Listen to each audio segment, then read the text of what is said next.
Continuation of Lancerific, Take 4, Christmas Special.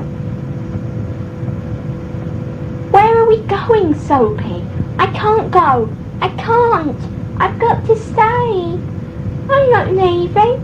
Not now. Not now. And what is this Rainbow Land anyway? No! Bubbles, we have to leave. Don't be silly. Sparkle and Splodge are here now. But lead to where?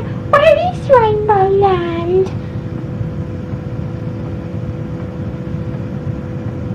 Suddenly, Soapy grew some pink wings, just like the ones on the Zimmer frames, and burst up into the air and looked down at Bubbles. Come on, Bubbles, you know you can do it. But I don't want to. I've only just arrived back. I've only just seen Desiree again. I can't just leave. Not now. We have to, Bubbles.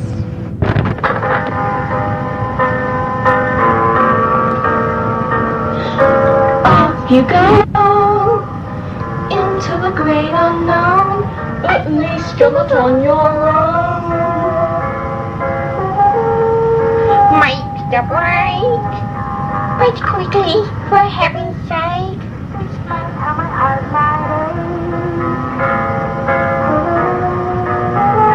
Much as I'd love to have you stay, illegals from what you say, it's better off this way.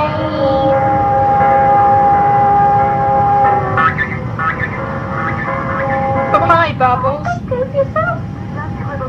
Yeah, it's been fun knowing you. Stay well, Soapy. Off you go. Soapy's awaiting you. We'll always remember you.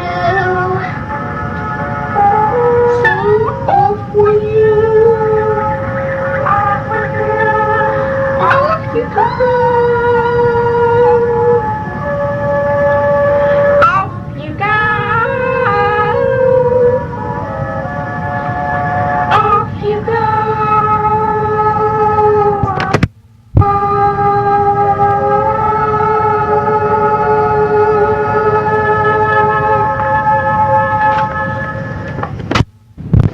Desiree held Bubbles in her arms and told him that he had to go.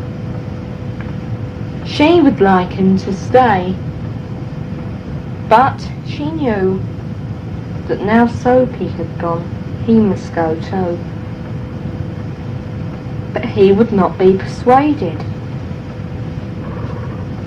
He sat on her shoulder and squeaked at her. She eventually said to him, after a long time of silence, "You have to go, Bubbles. There's no other way.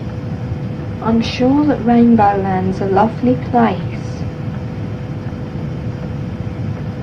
And then something came through the window. Something white, with a mysterious glow about it, with pink wings, just like Soapy's.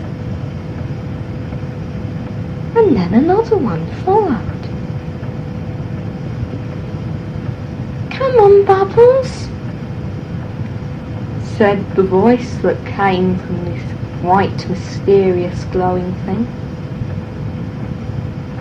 Who are you? Asked Bubbles. My name's Hoppy, and this is Jumpy. I used to belong to Desiree, but then I went to Rainbow Land. It's lovely up here.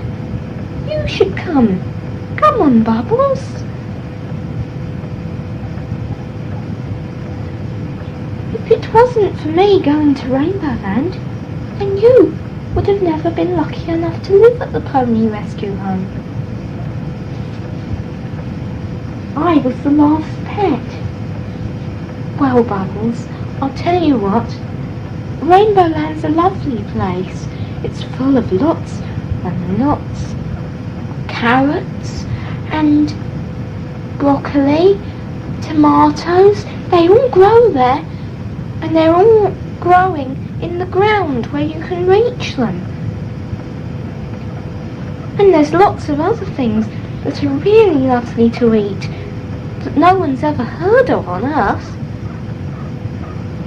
But the thing that there's most of is Yorkshire fog grass. Grass? Asked Bubbles, getting excited. Lots of it. There's lots and lots of grass, mostly Yorkshire fog. I think there's a bit of soft wheat grass, and I think there's But Bubbles wasn't listening. He was too busy sprouting pink wings and floating towards the window.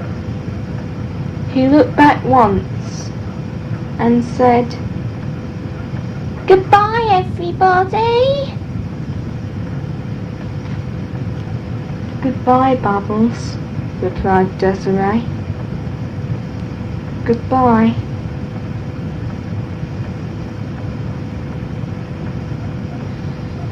That night, Desiree looked out of the window. It had just happened that a field on Horsenden Hill had been for sale, and the ponies had agreed to buy it, and they would sell it on when they were finished with it. But 16 of the ponies had decided that they wanted to live in the house until they went back to Ponyland.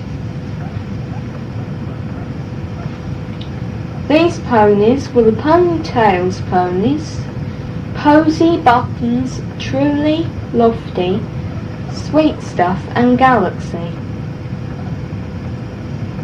Desiree held Splodge in her arms. "I don't know if you could hear me," Desiree said to the sky. "Bubbles, can you hear me?" And then she heard the faintest reply. "Desiree, is that you? I'm having a lovely time in Rainbow Land. There's so much to eat, so much to see, and I've found I can communicate with people on Earth. But I do miss seeing you and Diesel and Volvo all the time. Now Sparkle and Splotch." "They're okay," Desiree replied. "I'm so pleased to hear that. Don't worry about me, Desiree. I've found that I can come down to Earth. I can see you, but I'm afraid you can't see me. But you can hear me, and I will come and talk to you. Lots and lots of grass here. So perhaps I'll come in a couple of days' time. On Christmas Day. And then I'll be able to see you open that present I gave you one time." But then Bubbles faded away. Desiree thought she just saw a star taking the guinea pig's shape just for a moment. Then Desiree started to sing. "I look at the stars and I think of you, although you are far. I'm sure you think of me too. Oh dear little Bubbles, you were my sweet friend. We cuddled and cuddled right to the end. Bubbles was a GP who was oh so sweet. He was the nicest guy I'll ever meet. I look at the stars and I think of you. Although you are far, I'm sure you think of me too.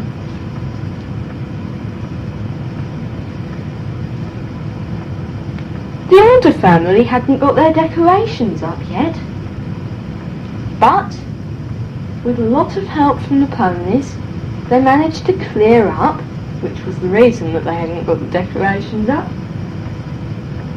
and the ponies helped to put together the Christmas tree, which they decided to have in the living room this year. It was while Desiree was putting the things on the tree, little white rocking horses and blue soldiers, that she suddenly thought of Bubbles. And then she heard the faint voice. I'm here, Desiree. Can you hear me? And so am I, Said another voice. Where is my owner?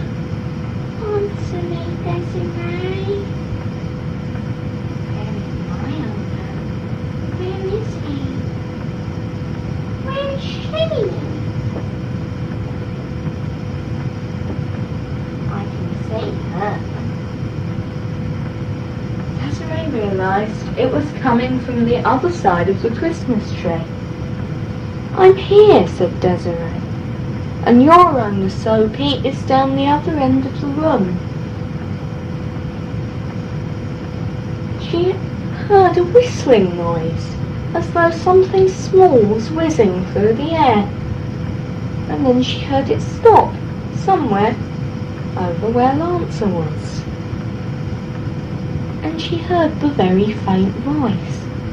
Talking to her this time, it was Bubbles. I hope you like that present. Where is it? It's in my pocket, she replied. I think I left it in my coat pocket. Desiree ran into the kitchen where she had left her coat, and sure enough found a little parcel. She knew the shape of a pony anywhere, and she could feel 3 inside this parcel. Must just be my imagination. Where would Bubbles have got that?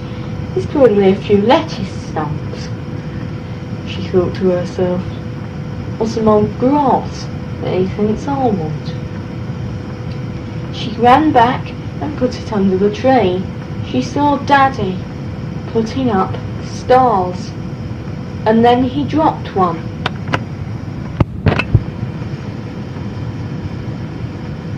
He asked.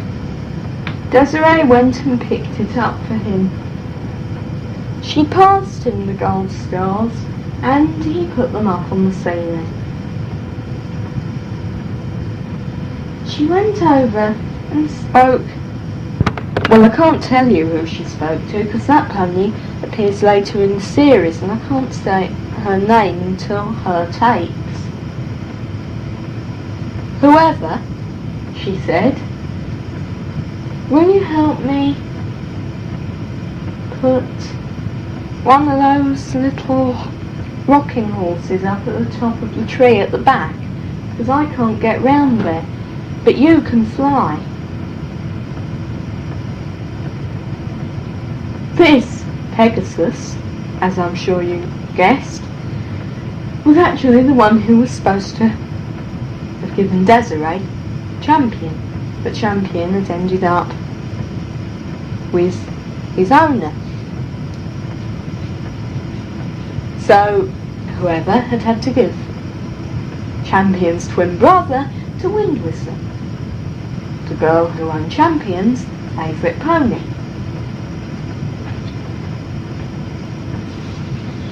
Desiree watched as put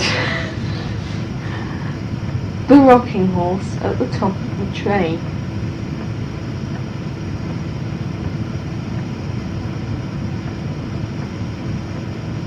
It was the 23rd still, and Desiree suddenly had a thought. She'd have to get all the ponies' presents, wouldn't she? Or at least the ones who were in the house.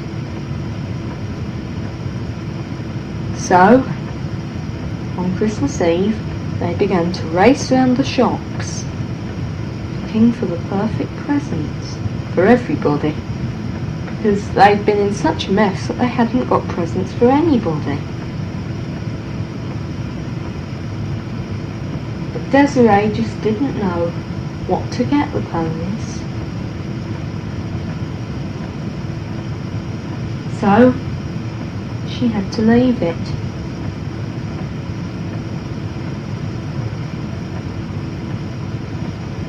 When she got home, she sat down and started to wrap up Mummy's presents.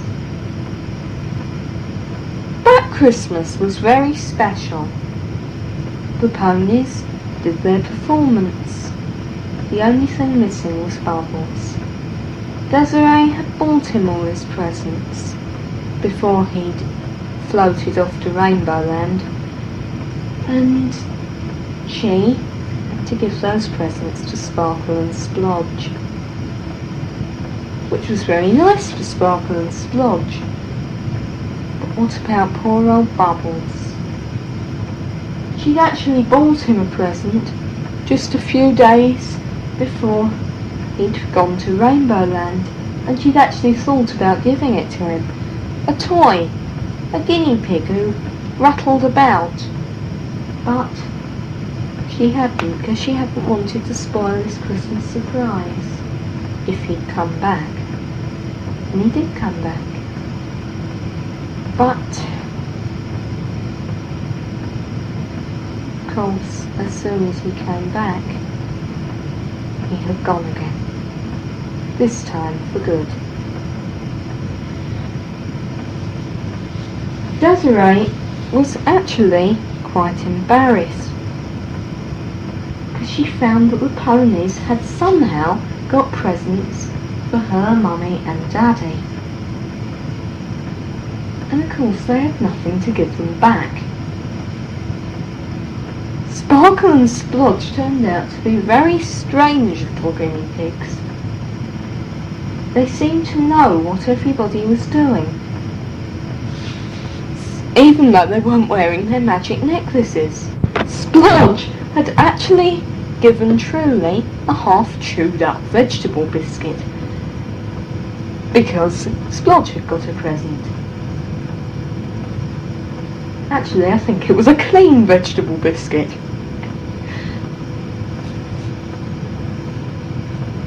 Right at the end of the day, Desiree opened all her presents from the ponies and from Mummy and Daddy, but she left to last the little parcel in the golden purple wrapping paper. When she opened it, she made sure not to tear it, having seen the little scribble that Bubbles had done on the gift tag. When she opened it, she couldn't believe her eyes. The three favourites sat there. Desiree turned her back on Mummy and raced out of the door and hid them in the box. Then she got the box that she went to Ponyland in and stood on top of it. "This is going to be an even more special Christmas," she said. And she started the Three Favourites show. We have finally found some special MLPs, including 3 very special ponies. And the ponies, the real ones that is, helped her to do this special Christmas show. She told Mummy about all the adventures in Ponyland, and now Mummy knew why Bubbles had been wearing a magical necklace. Mummy still couldn't quite believe that they were coloured ponies that wandered around in a magical world in the clouds. And now they were in her house. But, as Desiree explained, it must just be one of those magical things that always seem to happen when you least expect them to.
Now we can get on to the story that this tape has written on it. The Great Journey for Nothing. Please remember not to listen to this within 3 hours of bedtime. This little guinea pig did. And just listen to him. He sounds very scared because he heard the warning. The black pony said, "Don't listen to this within 3 hours of bedtime, or I'm coming to get you."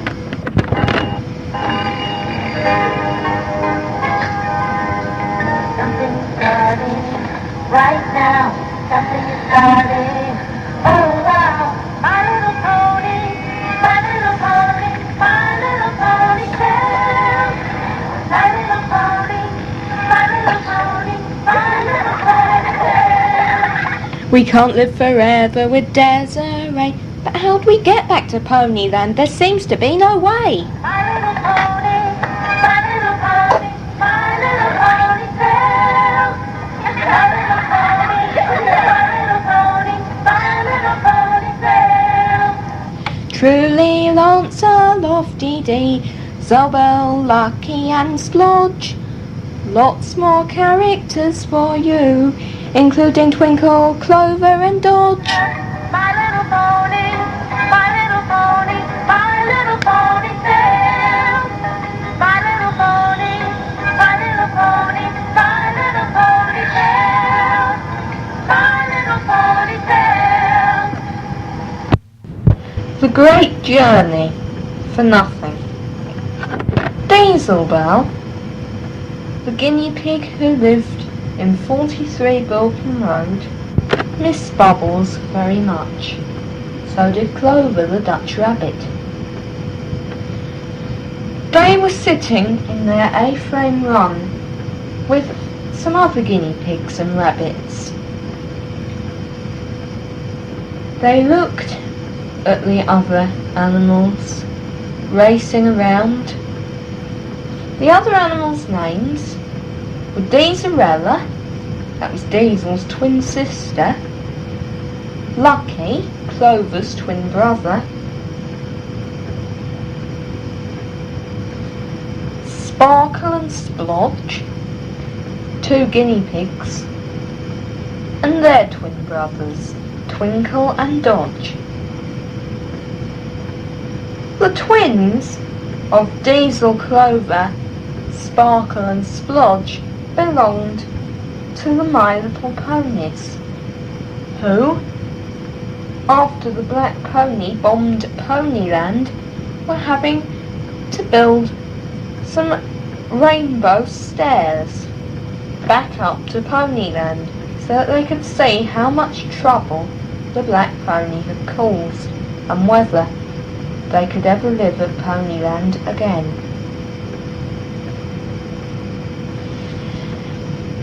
Dieselbell, Clover, Sparkle and Splodge belonged to Desiree, who lived at 43 Bilton Road.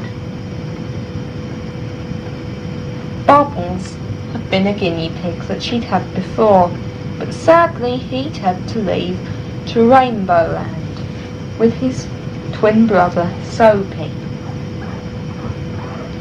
and he wouldn't be coming back, so Diesel and Clover were missing him very much.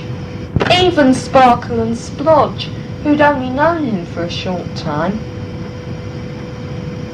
were missing him, but Diesel and Clover especially. I don't know what to do, Clover. I don't feel like playing with the rest of them, but I feel I should. Not if you don't want to, replied Clover. Well, I should, shouldn't I? Not if you don't want to, he said again.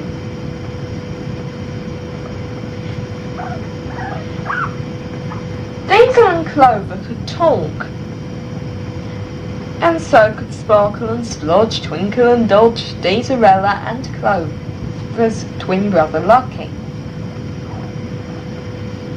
But only when they were wearing a special magic necklace.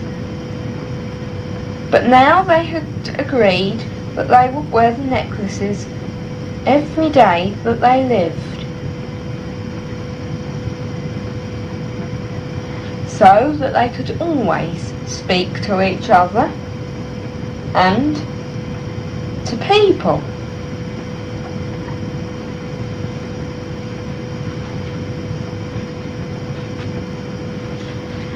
Diesel was very upset about Bubbles disappearing to Rainbow Land, and Clover had done everything he could to try and stop her getting too upset, but it hadn't worked.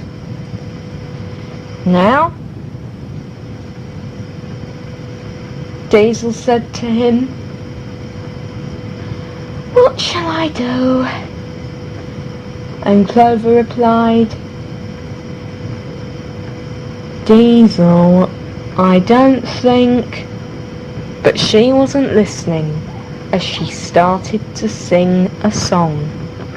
My life's just not worthy living, now what Martin is not here. And every time I see his picture, I shed a little tear. It doesn't matter what his name was, Martin Bubbles, or the day I think about that silly pig every single day. Oh, Diesel, don't be like that. How can I not? Don't you care about him too? Of course I do. I see that little guinea pig at whatever time or place. Every time I close my eyes I see that little face. Although I did once bite his nose, he knew I loved him really. And in my little memory I see him very clearly. Oh, Ruggleton, the preacher's show, we have just lost the star. 'Cause he was better than the rest of us, but put together by far. So that just goes to show that we love Bubbles, he was our friend. And now that GP's gone away, the memories have no end. Diesel, Clover, Desiree came walking into the room. Just look at this. This article in Collect It. It's all about ponies. Look at it. They've painted this poor little pony as a red devil. Desiree looked at a picture of a baby unicorn.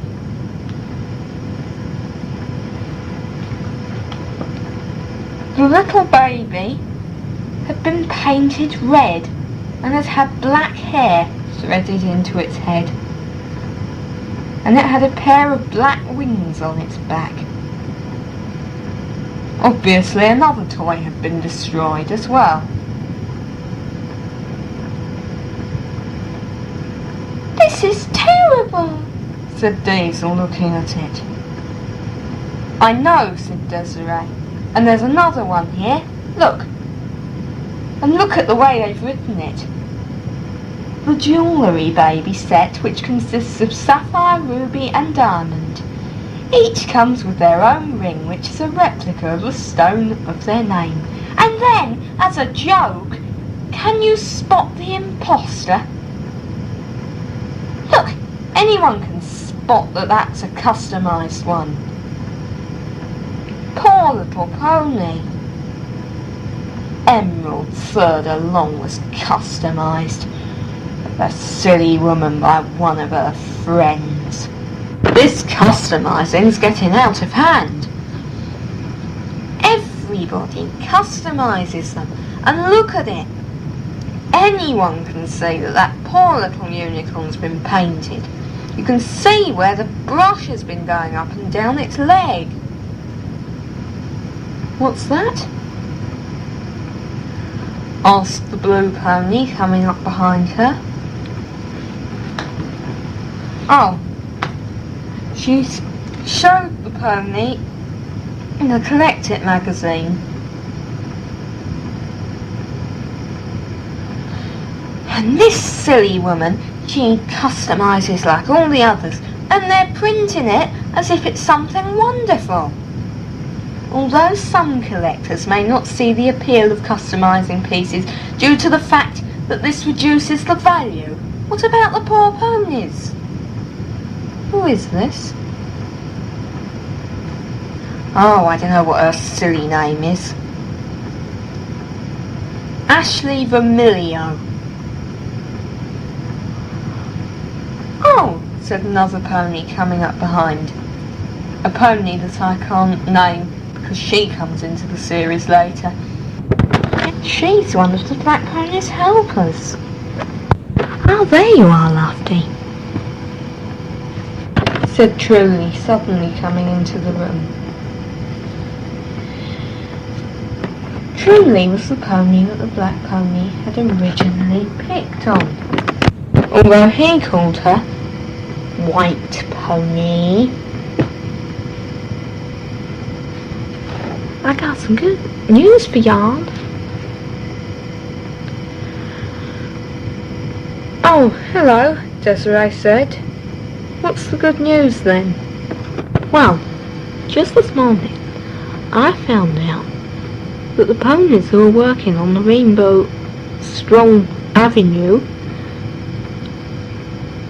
are nearly finished. And tomorrow we'll be able to make our way back to Ponyland. 8 o'clock at the latest.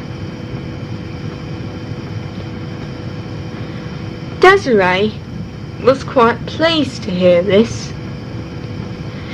The Black Pony had bombed Ponyland, and ever since, 16 of the ponies had been living in 43 Bolton Road, and it had been quite cramped. They'd had to find somewhere for them all to sleep. Desiree had had to shove over a bit in the bed, and had to have one of them on the bed. One would have to sleep at the bottom of the bed, 4 on the floor at the bottom of the bed, 3 on the landing, 3 downstairs and 3 in the lounge. Oh no, it was 4 on the landing. So you can imagine that if one hadn't got up in the morning, as everybody came staggering out of the bedroom, they fell over them on their way downstairs. But it had also been quite nice to have the ponies.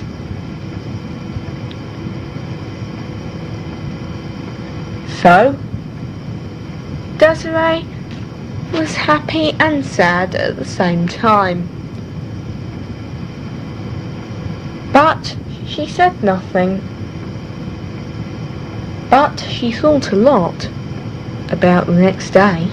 Desiree couldn't remember exactly how it happened, but the following day, the ponies had finished the Rainbow Avenue to Ponyland, and the ponies somehow got into the subject of who was the quickest. Probably something to do with who would get to Ponyland first. Soon though, only Truly and Lancer were having the discussion, and Desiree suggested that they should have a race. They agreed, so long as Desiree and Mummy rode one of them each, and Mummy wasn't too keen on the idea. After a while though, Desiree got Mummy to believe that she wouldn't fall off, and Mummy agreed that she would ride Truly, since she didn't trust Ponytail's ponies. It might stand up on its back legs. said Mummy. Well, I think that's a load of nonsense, Desiree said. But, okay, you ride truly. I don't care. They decided that they'd go 5 times down to the shed, up across the grass and back to the step. But there would be 3 obstacles. A plank to walk across and 2 jumps, one of which they had to jump over twice. Who would be the winner? Desiree went to get the stopwatch, and Mummy agreed to go first. Right, said Desiree. Starting now. Going quite quickly, but probably not quick enough to run.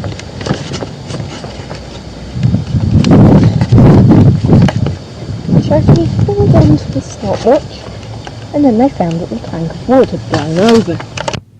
So we had to start again.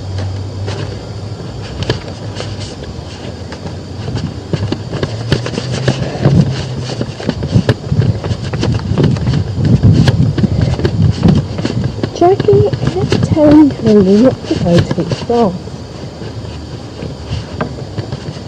You got one win on that, replied Toby. But Jackie just replied, I don't really care, so long as I don't fall off. Oh, you won't fall off. But after all, very fast. But I thought it was very fast. Even though she was not even going half the distance the pony could go.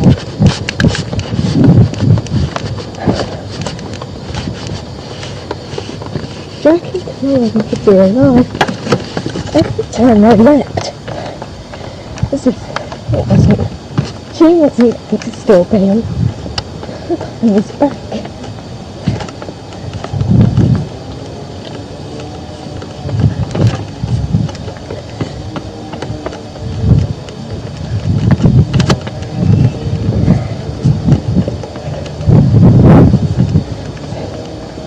So they had done 4 circuits, and we on the last.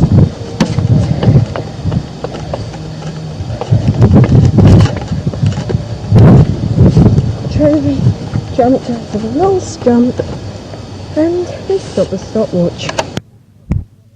1:44:13, said Desiree. Well, I think we can beat that. You will, replied Julia.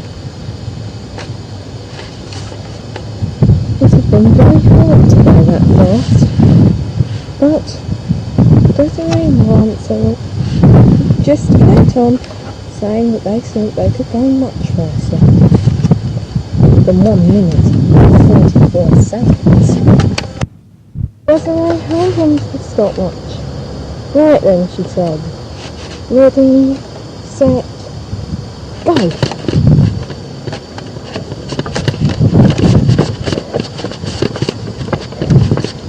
I would go much faster than Toby had gone. That's so fascinating. They really were 3 seconds already. Pushing the plank over 1 jump, over the second jump, and now round to the second jump. Over the plank for the first jump. So nearly 4 circuits now. Go on, said Rosie. I'm going as fast as I can.